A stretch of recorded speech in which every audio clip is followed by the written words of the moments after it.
जय श्री राधा रानी सरकार की। जय श्री कृष्ण भगवान की। जय माघ मास महत्यम की।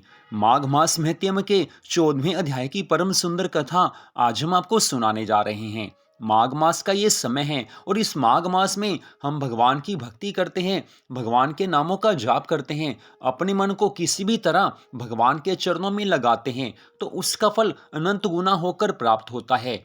वैसे तो भगवान की भक्ति कभी भी की जाए, कोई भी मास क्यों ना हो, भगवान की कृपा मिलती है। लेकिन कुछ विशेष मास ऐसे होते हैं कि जिनमें भगवान की भक्ति करने से फल अनंत गुना मिलता है। जैसे माघ मास, श्रावण मास, वैशाख मास, कार्तिक मास और साथ में मल मास जिसे पुरुषोत्तम मास भी कहते हैं। विशेष विशेष दिनों में भगवान की भक्ति करने से अधिक पुण्य फल मिलता है। तो माघ मास के इस समय में भगवान की भक्ति करने से, भगवान की कथाओं को सुनने से भगवान से प्रेम हो जाता है। लेकिन ये सब कार्य धर्म कार्य श्रद्धा भावना से होने चाहिए।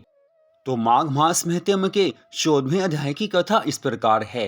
राजा कार्तवीर्य आज दत्तात्रेय जी महाराज जी से कहने लगे हैं कि हे विप्रश्रेष्ठ, किस प्रकार एक वैश्य माघ मास के स्नान के पुण्य से पापों से मुक्त होकर दूसरे के साथ स्वर्ग लोक में गया, ये कथा सुनाने की कृपा कीजिए। मुझे ये भी बताइए कि माघ स्नान की इतनी अधिक महिमा किस कारण है।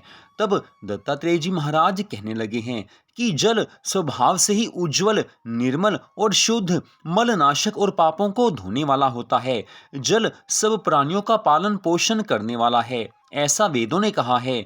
मकर के सूर्य माघ मास में गऊ के पैर डूबने योग्य जल में भी स्नान करने से मनुष्य स्वर्ग को प्राप्त करता है। यदि सारा माघ मास स्नान करने में मनुष्य अशक्त हो, अर्थात पूरे माघ मास में वो स्नान नहीं कर पाए, किसी भी कारणवश वो संपूर्ण माघ मास में प्रतिदिन स्नान नहीं कर सकता हो, तो 3 दिन ही स्नान करने से सब पापों का नाश होकर स्वर्ग लोक की प्राप्ति होती है। यहाँ पर दत्तात्रेय जी महाराज स्पष्ट कह रहे हैं कि अगर कोई मनुष्य संपूर्ण माघ मास में प्रातः स्नान के नियम का पालन नहीं कर सकता, कई कारण हो सकते हैं, कोई बीमार है, कोई घर से बाहर है या और कुछ कारण हो सकते हैं, तो ऐसा मनुष्य अगर माघ मास में 3 दिन भी माघ मास के स्नान के नियम का पालन कर ले तो भी उसके सब पाप नष्ट हो जाते हैं और मनुष्य जीवन के पश्चात उसे स्वर्ग लोक की प्राप्ति होती है।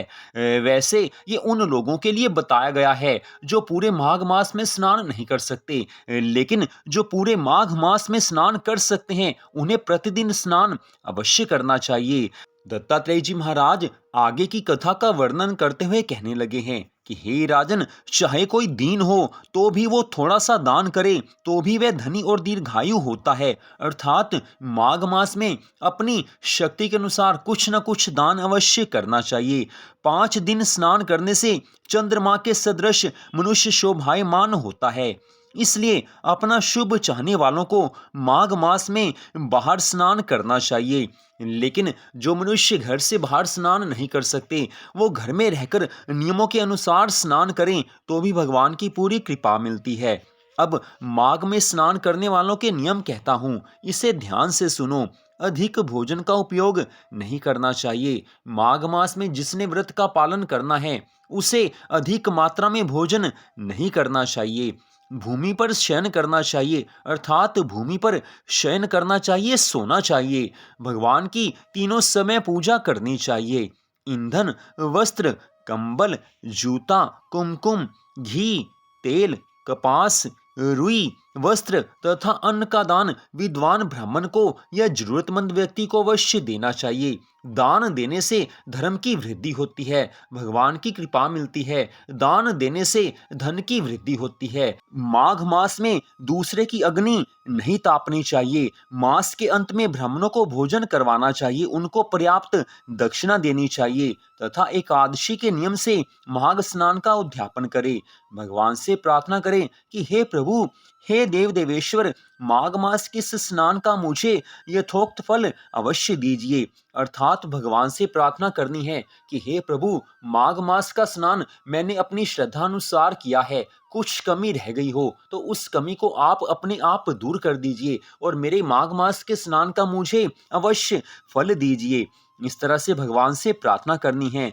माघ मास में प्रतिदिन एक स्थान पर बैठकर भगवान के नामों का जाप अवश्य करना चाहिए। भगवान के नाम के जप से भगवान की कृपा मिलती है और सिद्धियां मिलती हैं। चलते फिरते जाप किया जाए तो भी भगवान की कृपा मिलती है, लेकिन एक जगह बैठकर जो भगवान के नाम का जाप किया जाता है उससे भगवान बहुत प्रसन्न होते हैं। इस कारण भगवान के नाम का जाप अवश्य करना चाहिए। माघ मास के पावन समय में जो मनुष्य श्री गंगा जी में स्नान करते हैं वे 4000 युग तक स्वर्ग में निवास करते हैं। इस कारण माघ मास में गंगा जी में स्नान अवश्य करना चाहिए। जो कोई माघ मास में गंगा और यमुना जी में स्नान करता है वह प्रतिदिन हजारों स्वर्ण मुद्रा दान का फल प्राप्त करता है तथा हजारों कपिला गऊ के दानों का फल प्राप्त करता है। अर्थात माघ मास में गंगा यमुना का स्नान करने से भगवान की अनंत कृपा मिलती है, सिद्धियां मिलती हैं, मनोकामनाएं पूरी होती हैं, पाप नष्ट हो जाते हैं और जीवन के अंत समय में भगवान के धाम की प्राप्ति होती है। मनुष्य जीवन अगर मिला है तो भवसागर से पार होने का उपाय ढूंढना चाहिए और भवसागर से पार होने का एकमात्र सरल सबसे आसान उपाय यही है कि भगवान की भक्ति की जाए। माघ मास में भगवान की भक्ति करके भगवान को प्रसन्न किया जाए। मनुष्य हर कोई यही चाहता है कि मुझे सुख मिले, कोई मनुष्य दुख नहीं चाहता, कोई चिंताएं नहीं चाहता, कोई मनुष्य नहीं चाहता कि मुझे रोग लगे। हर कोई सुख चाहता है, हर कोई यही चाहता है कि मेरी मनोकामनाएं पूरी हों। तो इन सब के लिए भगवान की भक्ति करनी ही होगी। बिना भगवान की भक्ति के सुख नहीं मिलता है और आजकल के समय में अपने मन को भगवान के चरणों में लगाना मुश्किल तो नहीं है, लेकिन संसार से प्रेम ज्यादा होता है। इस कारण भगवान से प्रेम होना, भगवान के चरणों में मन को लगाना हमें मुश्किल लगता है। हमें जिससे प्यार है उसकी याद अपने आप आती है, उसके साथ हम समय बिताना चाहते हैं। ठीक ऐसे ही अगर हमारा भगवान से प्रेम है, भगवान से हम प्रेम करते हैं तो भगवान की याद अपने आप आएगी ही आएगी। हम अपना समय भगवान की चर्चा में बिताएंगे, भगवान की कथा सुनने में बिताएंगे, भगवान के नामों का जाप करने में बिताएंगे। तो जिसे भगवान से प्रेम है वो भगवान की भक्ति कर ही लेता है, लेकिन जिसे संसार से प्रेम है वो संसार की भक्ति करेगा और जो संसार से प्रेम करता है वो पुनः 84 लाख योनियों में अवश्य जाता है। 84 लाख योनियों में जो पुनः जाना पड़ा तो समझ लेना कि मनुष्य योनि अब जल्दी मिलने वाली नहीं है। तो अब कितना सुंदर समय मिला हुआ है, माहौल इतना बुरा भी नहीं है कि भगवान की भक्ति नहीं की जा सके। चाहे कलयुग है लेकिन घोर कलयुग अभी नहीं आया है। अब भी भगवान की भक्ति लोग कर रहे हैं, हम सब कर सकते हैं। तो भगवान की भक्ति करके माघ मास में सब नियमों का पालन करके भगवान को प्रसन्न करना हम सबका परम धर्म है और इसी के लिए हमें मनुष्य जीवन मिला है। धन संपत्ति कमाने के लिए, भोग विलास करने के लिए मनुष्य जीवन नहीं मिला है।